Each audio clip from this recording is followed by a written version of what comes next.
জুলাই আন্দোলন আলেমদের অনেক অবদান আছে।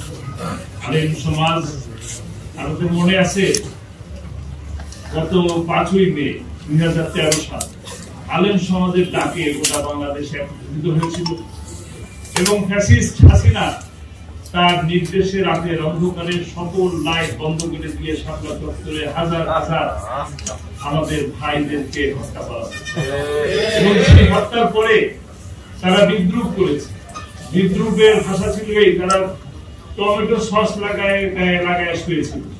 আমরা কিন্তু সেগুলো ভুলি নেই। পুলিশে খোঁচা দিয়ে দৌড় দিচ্ছে, ওনারা রং মেখে শুয়েছিল।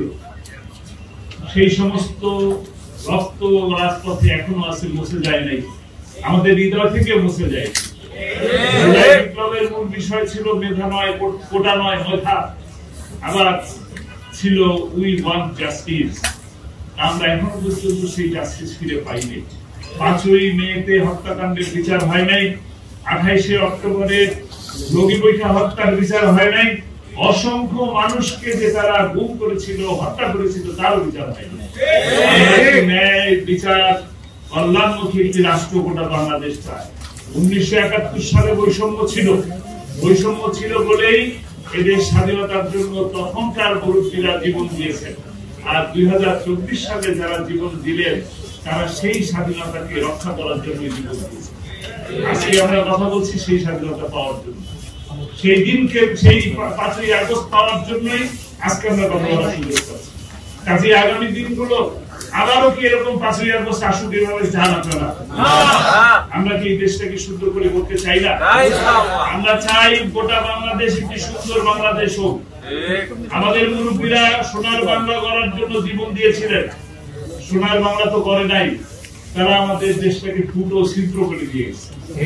হাজার লক্ষ কোটি টাকা চুরি করে এমন কোন ব্যবস্থা নেই যে ব্যবস্থাকে তারা শেষ করে নেয়। বিচার বিভাগকে শেষ করছে, শিক্ষা ব্যবস্থাকে শেষ করছে এবং বাংলাদেশ জামাত ইসলামী আপনারা জানেন এই বিচার বিভাগের উপরে আস্থা ছিল বলেই আমাদের নেতৃবৃন্দরা দেশে থেকেছেন, পালিয়ে যান নাই। এই দেশকে ভালোবাসেন বলেই ইচ্ছে করলে বিদেশে চিকিৎসা নিতে পারতেন, তারপরও এই দেশের চিকিৎসা ব্যবস্থার উপরে আস্থা রেখে ভালোবেসে এদেশের চিকিৎসা নিয়েছে। আমরা দুর্দিনে দেশ থেকে পালাই না, পালাই কারা? ভারতের দালালেরা পালায়।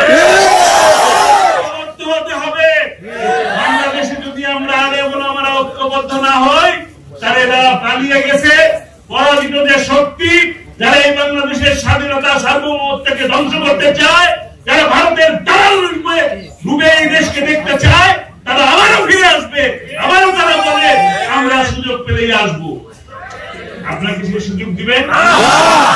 আসুন আগামী দিনে এই চেতনাকে ধারণ করি, আমরা ঐক্যবদ্ধ হই, ইনসাফ এবং কল্যাণমুখী রাষ্ট্র গড়ার লক্ষ্যে আমাদের আল্লামা সাঈদী, মাওলানা মুজাহিদ, মাওলানা নিজামীদের দেখানো পথে আমরা চলি।